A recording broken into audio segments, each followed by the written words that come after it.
تو اللہ کے رسول نے خود فرمایا افضل الجہاد کلمۃ عدل،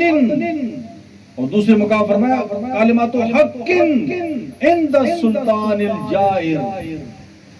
فرمایا ظالم بادشاہ کے سامنے حق بات کہنا یہ افضل جہاد ہے۔ اللہ اکبر۔ اور دوسرے مقام پر فرمایا احب الجہاد الی اللہ تعالی کلمۃ حق تقال للامام جائز، میں اللہ جل جلالہ کے نزدیک جو سب سے پسندیدہ جہاد ہے، سب سے اچھا جہاد ہے، وہ جہاد یہ ہے کہ ظالم بادشاہ ہو، اس ظالم بادشاہ کو نیکی کی تعلیم دی جائے، نیکی کی طرف مائل کیا جائے، نیکی کی طرف مجبور کیا جائے، اور اس کی برائیوں کے سامنے ڈھال بن کے کھڑا ہو جائے۔ تو یہ اللہ کے نزدیک افضل ترین جہاد ہے۔ امام حسین علیہ السلام کی ہم سیرت کو پڑھتے ہیں، ان کا کردار پڑھتے ہیں، ان کی ساری موومنٹ کو پڑھیں تو ہمیں ان کی پورے کردار، پوری موومنٹ کے اندر جو جہاد کی افضل ترین قسم ہے، جسے افضل الجہاد کہا گیا ہے، وہ امام حسین علیہ السلام نے اپنایا۔ اب یزید کا دور ہے، اس دور کے اندر کسی کی جرأت نہیں کہ ایک ظالم بادشاہ کے خلاف تحریک چلائے، اس کے ظلم کے خلاف آواز بلند کرے۔ جو اس کے ظلم کے خلاف آواز بلند کرتا اس کا گلا کاٹ دیا جاتا تھا، جو اسے ووٹ نہیں دیتا تھا اس کا گلا کاٹ دیا جاتا تھا، جو اس کی بیعت نہیں کرتا تھا اس کو پابند سلاسل کیا جاتا تھا، قید کر دیا جاتا تھا۔ تو اس دور کے اندر جب ایک ظالم بادشاہ سلطنت کے تخت کے اوپر مسند نشین تھا، اس دور کے اندر جب کوئی آواز بلند کرتا تو اسے پابند سلاسل کر دیا جاتا تھا، جب کوئی آواز بلند کرتا اس کا گلا کاٹ دیا جاتا تھا۔ اس زمانے اور اس دور کے اندر سب سے مشکل کام یہ تھا کہ ظالم بادشاہ کے خلاف آواز کو بلند کرنا، ظالم بادشاہ کے خلاف تحریک چلانا سب سے مشکل کام تھا۔ ظالم بادشاہ کے خلاف عوام کے اندر شعور پیدا کرنا، عوام کو آگاہی دینا کہ یہ ظالم بادشاہ ہے جو اپنے ظلم کی بنا پر تمہارے اوپر مسلط ہے، یہ اس قابل نہیں کہ اسے سلطنت کے تخت کے اوپر بٹھایا جائے۔ تو یہ سب سے افضل ترین جہاد تھا جو سیدنا امام حسین علیہ السلام نے کیا۔ آپ نے مدینہ منورہ کے اندر تحریک چلائی، اور آپ نے اس دور میں بیعت کہتے تھے، اس دور کے اندر ہم ووٹ کہتے ہیں۔ آپ نے یزید کی بیعت نہیں کی، اسے ووٹ نہیں کیا، اس کی سلطنت کو قبول نہیں کیا، بلکہ انکار کر دیا، مسترد کر دیا، یہ کہہ کر کہ یہ شخص اس منصب کے اہل ہے ہی نہیں، اس کے اندر اہلیت نہیں کہ اس مسند کے اوپر بیٹھ سکے۔ اور دوسری شخصیت تھی حضرت عبداللہ بن زبیر کی۔ یہ دو شخصیات ایک مدینہ منورہ کے اندر آواز بلند کر رہی تھی، اور دوسری شخصیت مکہ المکرمہ کے اندر تھی جس کا نام عبداللہ بن زبیر تھا۔ تو حضرت عبداللہ بن زبیر نے مکہ المکرمہ کے اندر یہ تحریک چلائی، یہ موومنٹ چلائی کہ یزید اس منصب کے اہل نہیں جس کے اوپر اسے بٹھا دیا گیا ہے، ہم اس کو قبول نہیں کرتے۔ جب مدینہ منورہ کے اندر امام حسین نے تحریک چلائی تو جب انہوں نے دیکھا کہ مدینہ منورہ کے اندر اگر انہوں نے ایسی تحریک چلائی تو یہ تحریک زور پکڑے گی، اس کا گلا دبانا مشکل ہو جائے گا، تو انہوں نے امام حسین کی گرد گھیرا تنگ کرنا شروع کیا۔ تو امام حسین علیہ السلام نے مدینہ المنورہ سے مکہ المکرمہ کی طرف کوچ کیا، اس وجہ سے کہ کہیں شہر رسول کی بے ادبی نہ ہو جائے، شہر رسول کی کہیں توہین نہ ہو جائے، اس شہر کے اندر، اس مقدس شہر کے اندر کہیں پر قتل و غارت کا دروازہ نہ کھل جائے۔ تو آپ نے مکہ مدینہ المنورہ سے مکہ المکرمہ کی طرف چلے گئے. مکہ المکرمہ گئے، خانہ کعبہ کا طواف کیا.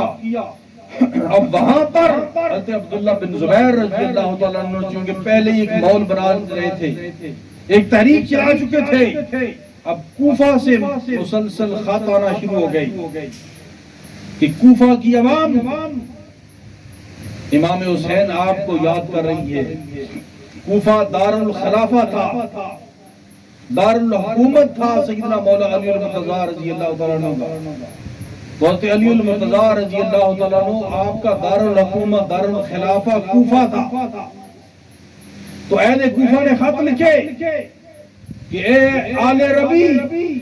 اے آل رسول، اے شہزادہ رسول امام حسین علیہ السلام، کوفہ کے باسی آپ کو یاد کر رہے ہیں. وہ آپ کی آواز کے ساتھ آواز ملا کر اس تحریک کا حصہ بننا چاہتے ہیں. وہ انتظار کر رہے ہیں کہ کب آپ کوفہ کے اندر داخل ہوں اور سارے کوفی جمع ہو کر آپ کی تحریک کو مضبوط بنائیں. اب سیدنا امام حسین علیہ السلام کے پاس مسلسل خطوط آ رہے تھے کوفہ سے. تو آپ نے دیکھا کہ مکہ المکرمہ کے اندر تو عبداللہ بن زبیر تحریک چلا رہی ہے. تو اب میں کوفہ کی طرف جاؤں تاکہ وہاں اندر جا کر بھی لوگوں کے اندر یہ شعور پیدا کیا جائے، لوگوں کے اندر یہ آگاہی کی جائے کہ یزید اس منصب کے اہل نہیں ہے کہ لوگوں باہر نکلو، اس کے ظلم کے خلاف باہر نکلو، اس کی گمراہی کے خلاف باہر نکلو، اس کی دین دشمنی کے خلاف باہر نکلو. تو امام حسین علیہ السلام مکہ المکرمہ سے کوفہ کی طرف آنا شروع ہوئے. جب آپ کوفہ کی طرف آنا شروع ہوئے تو یزید نے دیکھا، اسے خبر پہنچی کہ حسین ابن علی کوفہ کی طرف آ رہے ہیں. اور کوفہ اس وقت حضرت مولا علی المرتضیٰ کے ماننے والوں کا مرکز تھا. ہر طرف مولا علی کے دیوانے تھے، ماننے والے تھے، لیکن ان کی بزدلی کا یہ عالم تھا کہ یزید نے گورنر کو تبدیل کیا. اس نے پہلے گورنر کے اوپر سختی کی کہ حسین ابن علی کو گرفتار کیا جائے، آل نبی کو یہاں پہ نہ آنے دیا جائے،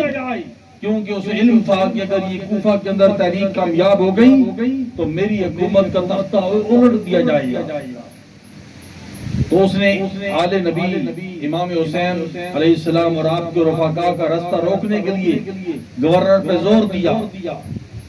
تو اس گورنر نے کیونکہ اس کے دل کے اندر آل نبی کا پیار تھا، محبت تھی، ادب تھا، تو اس نے کوئی سختی نہیں کی آل رسول کے اوپر. تو اس نے ایسا کیا، اس گورنر کو نعمان بن بشیر گورنر تھے، ان کو اس نے معزول کر دیا، اس نے معطل کر دیا، ہٹا دیا، اور ان کی جگہ ابن زیاد کو مصر سے بھیجا گورنر بنا کر کے تم جاؤ. اور ابن زیاد ایسا ظالم شخص تھا جس کے دل کے اندر ایک رحم کا ذرہ برابر قطرہ نہیں تھا. اس نے اس ظالم شخص کو بھیجا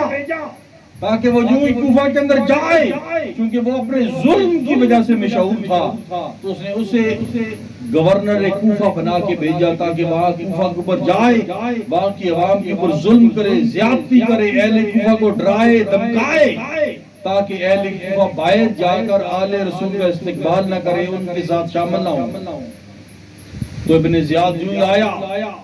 اس نے آتے ہی اعلان کر دیا جو حسین ابن علی کے استقبال کے لیے نکلا، جس نے اس کو پناہ دی، ان کو پناہ دی، جس نے ان کا استقبال کیا، ان کی مدد کی، ان کی تحریک کے اندر شمولیت کی یا اس کی تحریک کے لیے راہ ہموار کی، میں اس کا سر قلم کر دوں گا. اہل کوفہ کو انہوں نے خوب ڈرایا دھمکایا. تو اہل کوفہ ڈر گئے، دب گئے اور ڈر کر اپنے گھروں کے اندر معصور ہو گئے. وہ اس تحریک کے اندر شامل نہیں ہو سکے. اور سیدنا حسین ابن علی کا قافلہ ادھر سے آ رہا ہے. ادھر کوفہ کے اندر یہ ماحول بن چکا تھا کہ کوئی شخص ڈر کے مارے اپنے گھر سے باہر نہیں نکل رہا تھا. لیکن ادھر پہلے خطوط لکھے جا چکے تھے کہ ہم آپ کا انتظار کر رہے ہیں، آپ آئیں،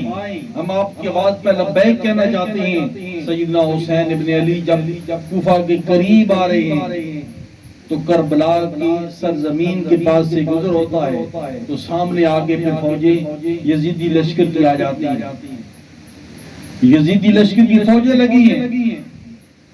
اور انہوں نے حسین ابن علی کا راستہ روک دیا تاکہ یہ کوفہ کے اندر داخل نہ ہو سکے،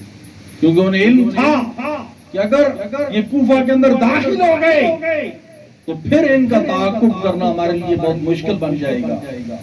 تو سیدنا امام حسین قتال کے ارادے اور جنگ کے ارادے سے نہیں نکلے تھے. اگر آپ جنگ کے ارادے سے نکلتے اور قتال کا اعلان کر کے نکلتے تو پھر جو آپ کے اعلان کی اتباع نہ کرتا اس پہ کوئی نہ کوئی حکم لگتا. لیکن چونکہ آپ قتال کے ارادے سے نہیں بلکہ ظالم بادشاہ کے خلاف ایک تحریک چلانے کے ارادے سے نکلے تھے، یہ تحریک لے کے نکلے تھے جسے افضل الجہاد اور احب الجہاد اللہ تعالیٰ کہا گیا. تو آپ اس تحریک کو لے کے نکلے اور وہاں پر میدان کربلا کے اندر پھر آپ کو جنگ و جدل کا سامنا کرنا پڑا، جس کی بنا پر آپ کو شہادت کا جام نوش کرنا پڑا. تو دوستان مکرم سیدنا حسین ابن علی کی ساری موومنٹ اور آپ کی ساری کوشش، آپ کی ساری تحریک کا صرف ایک ہی مقصد تھا کہ ظالم بادشاہ کے خلاف نکلا جائے، ظالم بادشاہ کے خلاف اٹھا جائے، اس کا ظلم دیکھ کر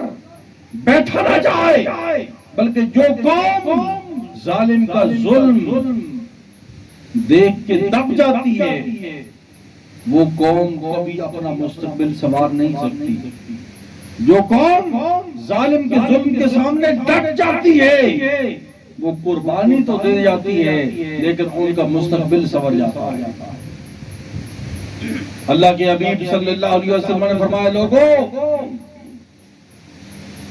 قرب قیامت ایک ایسا زمانہ بھی آئے گا کہ جو سب سے زیادہ جھوٹ بولتا ہوگا لوگ اسے سچا سمجھیں گے،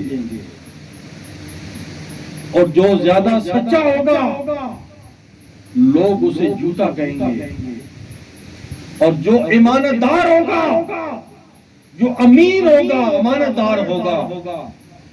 لوگ اس پہ خیانت کے تہمتیں لگائیں گے، اسے خائن ثابت کریں گے،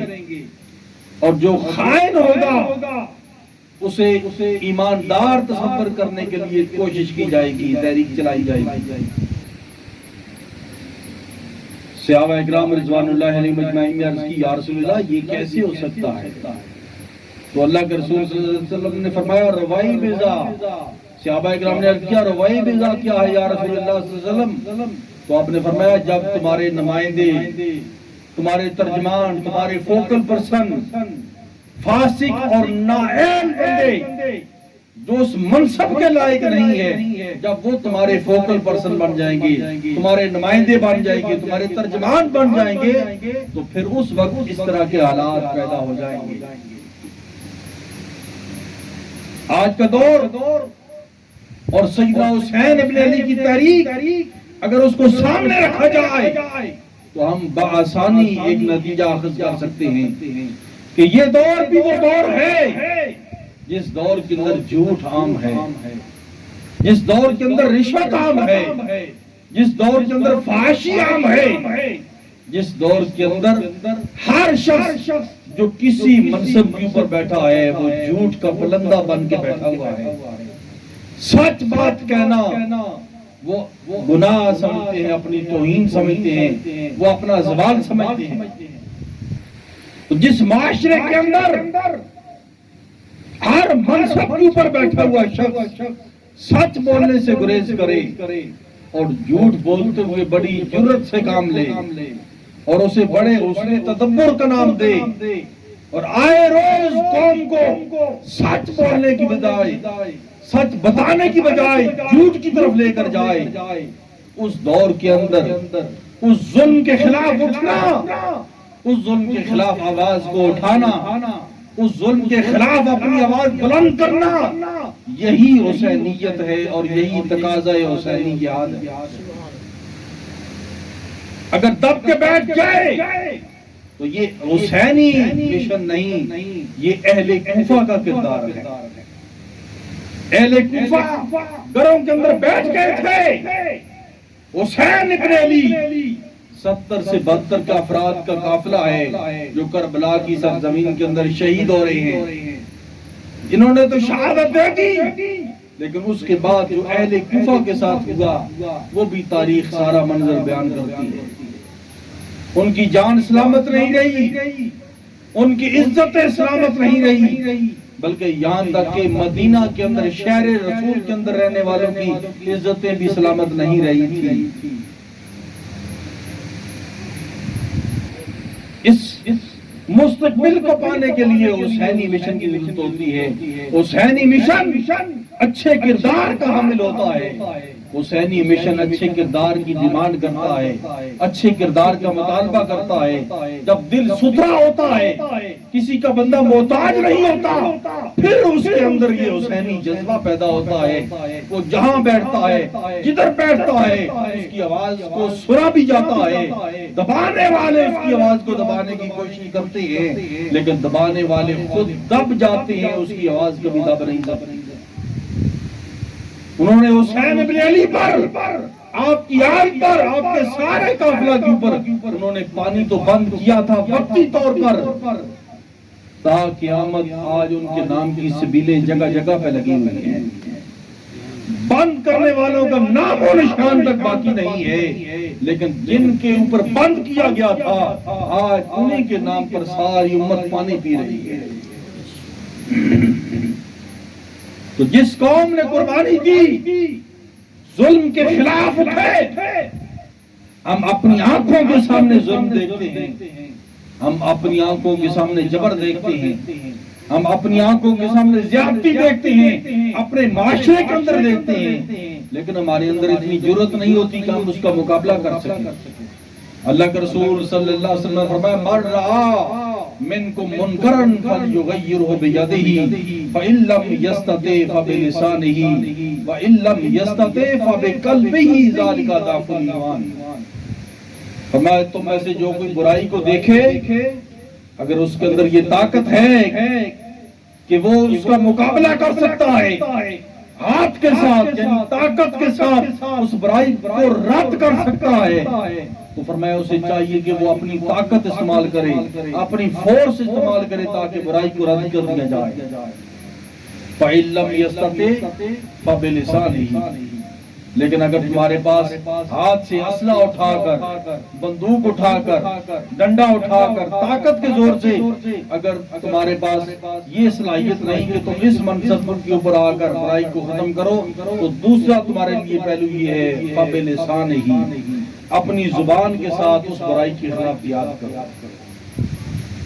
اپنی زبان کے ساتھ اس برائی کو رد کرو، اس بیانیے کو رد کر دو جو تمہیں گمراہی کی طرف لے کے جا رہا ہے، بے حیائی کی طرف لے کے جا رہا ہے، جو تمہیں ہدایت سے ہٹا کر گمنام راہوں کی طرف لے کے جا رہا ہے، تم اس بیانیے کو مسترد کرو اپنی زبان کے ساتھ۔ وَإِن لَّمْ يَسْتَطِعْ، لیکن اگر زبان کے ساتھ بولنے کی بھی گنجائش نہیں ہے اور ہاتھ سے بھی روکنے کی طاقت نہیں ہے، تو پھر آخری ایک ہی سٹیپ ہے۔ وہ سٹیپ کیا ہے کہ اپنے دل کے اندر تو کم از کم جانو کہ یہ برا ہے، اس برائی کو اپنے دل کے اندر تو محسوس کرو کہ یہ برا کام کر رہا ہے۔ اور جس آدمی کا ضمیر مر چکا ہے کہ وہ برائی کو بھی برائی سمجھتا، دوبارہ نہیں کرتا، وہ برائی کا بھی دفاع کرتا ہے، سمجھو وہ ایمان کی نعمت سے محروم ہو چکا ہے۔ یہ ایمان کا تقاضا ہے۔ اگر ایمان مضبوط ہو، پختہ ہو، بلند سطح کا ہو، حسین ابن علی کی راہ پہ ہو، تو پھر بندہ برائی کے خلاف اپنی طاقت استعمال کرتا ہے، اپنی فورس استعمال کرتا ہے، وہ اپنی جان کی پرواہ نہیں کرتا، اپنے مال کی پرواہ نہیں کرتا، اپنی ذاتی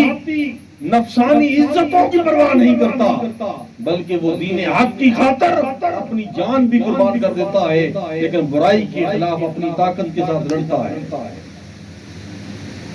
لیکن کوئی اگر اس منصب کے اوپر نہیں پہنچ سکتا، اس درجے کے اوپر نہیں پہنچ سکا، تو اللہ نے اسے زبان دی ہے، یہ کس لیے ہے؟ اسے چاہیے کہ وہ اپنی زبان استعمال کرے،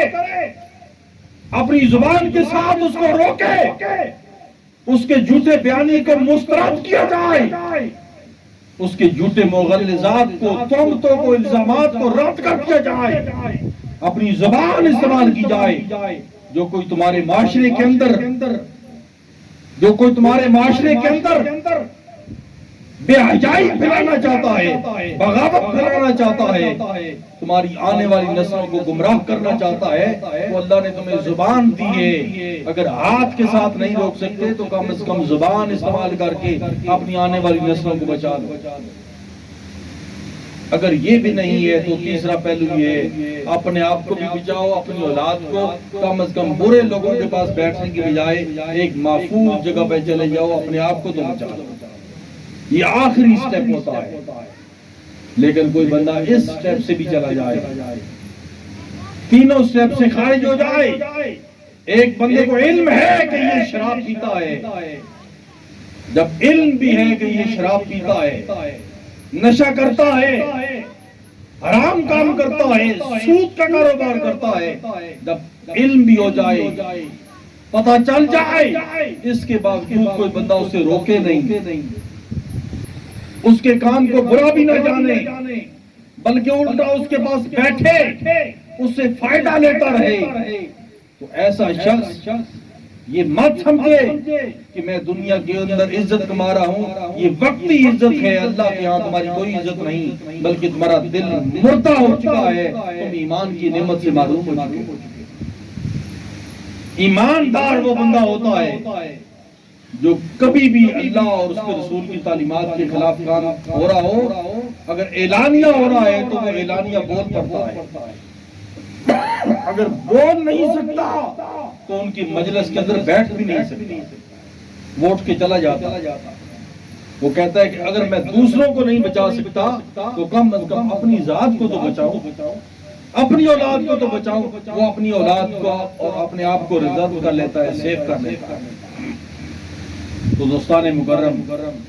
حسین ابن علی کی تحریک میں 4 کردار سامنے آتے ہیں۔ ایک کردار وہ ہے جو حسین ابن علی کی تحریک میں شامل لوگوں کا ہے، دوسرا کردار وہ ہے جو حسین ابن علی کے مخالف سامنے صفارات یزیدی لوگوں میں ہے، تیسرا کردار ان لوگوں کا ہے جو کوفہ کے اندر اپنے گھروں کے اندر ظالم کے ظلم سے دب کر اپنے گھروں کے اندر معصور ہو گئے، چھپ کے بیٹھ کے کہیں ہماری جانوں کو نقصان نہ پہنچا۔ اور چوتھا کردار یہ ہے کہ انہوں نے نہ حسین ابن علی کی تحریک میں شمولیت کی اور نہ یزید کا حمایت کی اور اس کا ساتھ کیا۔ تو 4 کردار ہمارے سامنے ہیں، اس کے علاوہ تو کوئی کردار نہیں ملتا۔ تو آپ دیکھیے ان 4 میں سے کامیابی کسے ملی، ان 4 میں سے آج کس کا نام بلند کیا جا رہا ہے، ان 4 میں سے آج کس کے نام کو یاد کیا جا رہا ہے، اور کس کردار کو اپنایا جا رہا ہے، اور کس کردار کو آنے والی نسلوں کے لیے ایک مثالی کردار قرار دیا جا رہا ہے، وہ صرف ایک کردار ہے، اور کردار وہ حسین ابن علی کا ہے۔ جو حسین ابن علی کی تحریک میں شامل ہوئے، جو اس کی تحریک کے مسافر بنے، جو سیدنا امام حسین کی تحریک کے رفقا بنے، آج تاریخ کے اندر سنہری حروف سے ان کا نام لکھا جا رہا ہے۔ آج ان کو نہیں یاد کیا جاتا جو کوفہ کے محلات کے اندر محفوظ جگہوں کے اندر چھپے تھے، بلکہ یاد صرف انہیں کیا جا رہا ہے جو تپتے ہوئے ریگستان کے اوپر شہید تو ہو گئے لیکن کلمہ حق سے پیچھے نہیں ہٹے۔ تو دوستان مکرم، یزید ایک شخص کا نام نہیں ہے، بلکہ یزید ایک برائی کا نام ہے۔ جہاں پہ برائی ہو وہیں پہ یزید ہے، اور جہاں پر اچھائی ہو وہیں پہ حسین ہے۔ ہر فحاشی کا نام یزید ہے، ہر ظلم کا نام یزید ہے، اور ہر خیر کا نام حسین ابن علی ہے، جس نے بے حیائی پھیلائی، جو حکومت کے اوپر بیٹھا، ناجائز ہو کر حکومت کے اوپر مسلط ہوا اور ظلم کر کے لوگوں کا گلا دبا کر اپنے خلاف آواز کو بند کیا، وہ یزید کی تحریک کا حصہ ہے، اور جس نے اس کے ظلم کے خلاف اپنی آواز کو بلند کیا وہ حسین ابن علی کی تحریک کا حصہ ہے۔